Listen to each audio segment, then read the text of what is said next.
What I'm doing here today is I'm making a squirrel house with a particular squirrel in mind.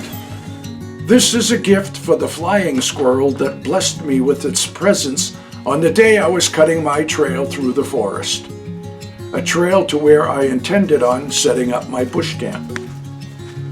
Unexpected occurrences can be seen as gifts if you recognize them as such. And as I proceeded with my venture that day, I found many gifts along the way. I saw moose as they leisurely ambled by, seemingly undisturbed by my presence. I saw the pileated woodpecker, which are common in the forest but a rarity to see so up close. The magnificent Luna moth was an interesting find, and another rarity as well, as I've seen very few of them throughout my lifetime. But the greatest gift came from the flying squirrel. This was the first I've ever seen during daylight hours, and I was lucky enough to catch a bit of its performance on camera.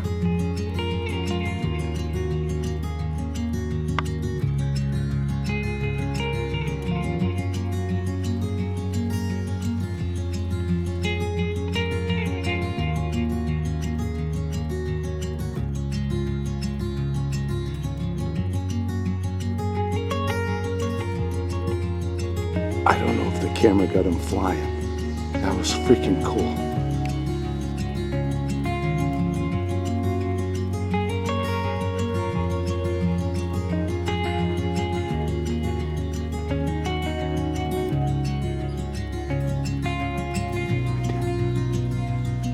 He's right there, man. Look at that. Flying squirrel. They're mostly nocturnal, and here's one right here. There were many gifts along my journey this day. Simple reassurances that I was in the right place, doing the right kind of thing at the right time. Setting up the bush camp was the most enjoyable thing I had done in a long time. Doing something I wanted to do rather than needed to do was therapeutic and just darn good for the soul. Adult lives become overburdened with responsibilities, and need-to-dos always need doing.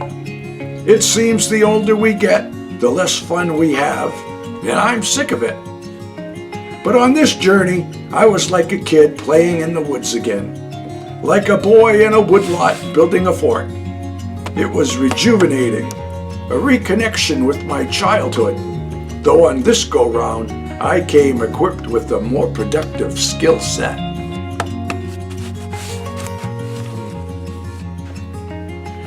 With a low-impact approach to my project, the bush camp blended nicely with the landscape, with critters often passing through unalarmed by the activity. I swear wildlife has a remarkable ability to detect one's intention. It's the only explanation I have for the amazing interactions I have with birds. The first time I had a wild bird land in my hand, it came for the food I was holding, and that was obvious.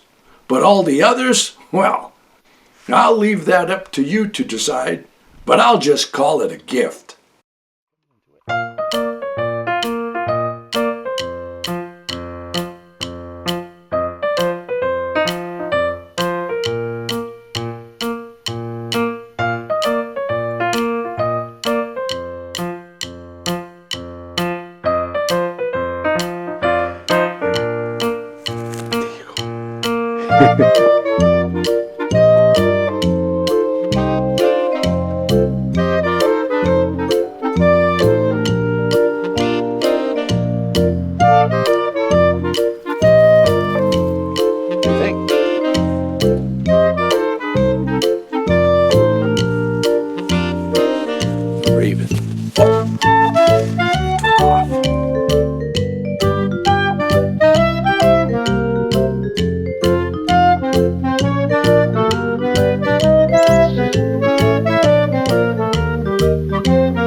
wonderful thing.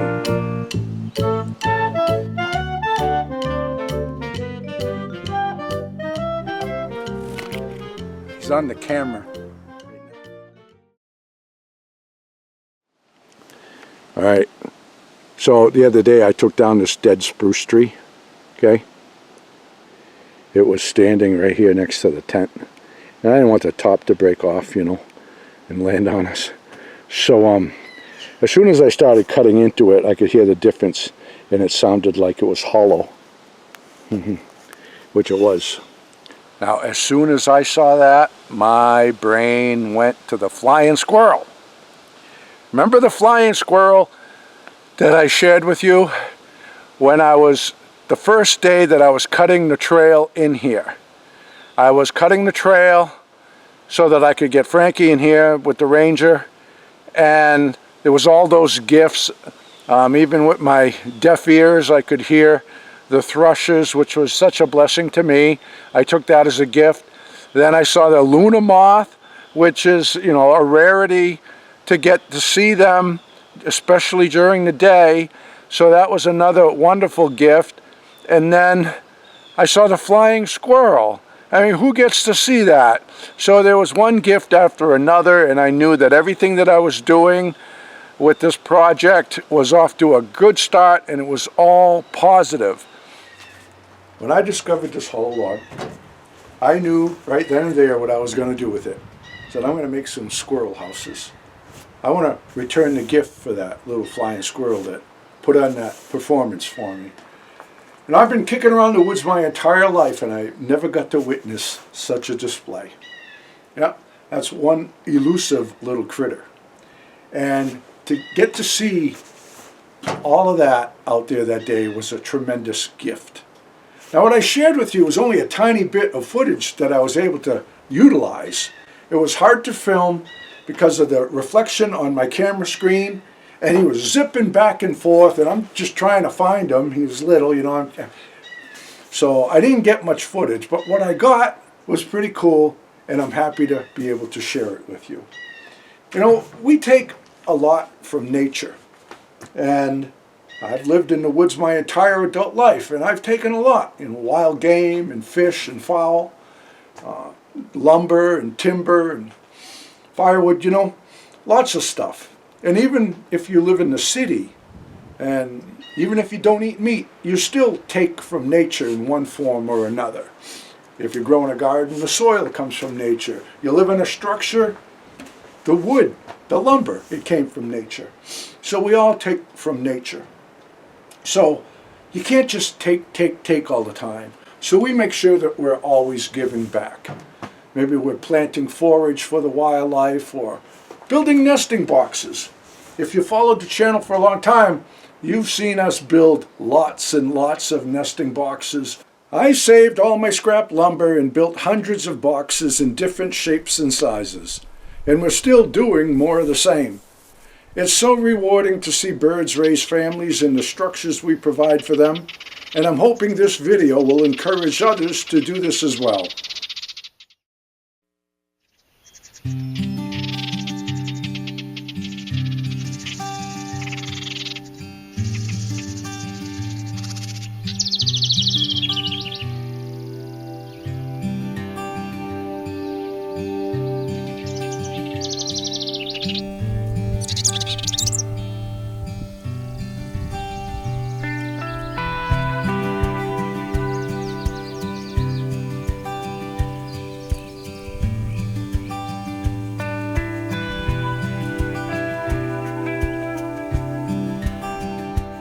Remember the nesting boxes I built for the robins? Not only did robins nest in them, we found phoebes nesting on the roof in duplex fashion. If I hadn't seen it with my own eyes, I would never believe one species would allow another to build a nest in such close proximity to theirs. I think they babysat for each other. Now, it wasn't just birds making use of our efforts. Squirrels nested in them as well.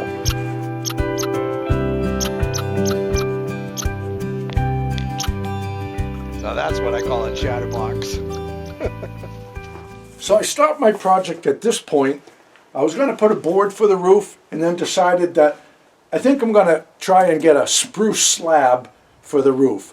So I'm going to wrap this project up for now, head back to the woods and collect the rest of the hollow log, and I'm going to make as many nesting boxes as I can. And then when I go and set them out, I'll put a trail camera on it, and if I can get some footage of a flying squirrel raising a brood in the little boxes I made, that will be the ultimate, and I hope I have some footage that I can share with you in the future.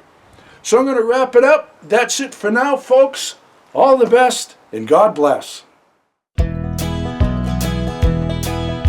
Frankie and the boss out walking in the woods, living life happy and free. Tracks in the snow everywhere they go. There's a pokey way up in that tree. A beaver built a pond where they have some fun, taking life a day at a time. Best friends until the end.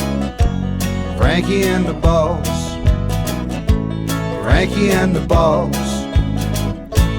Frankie and the boss.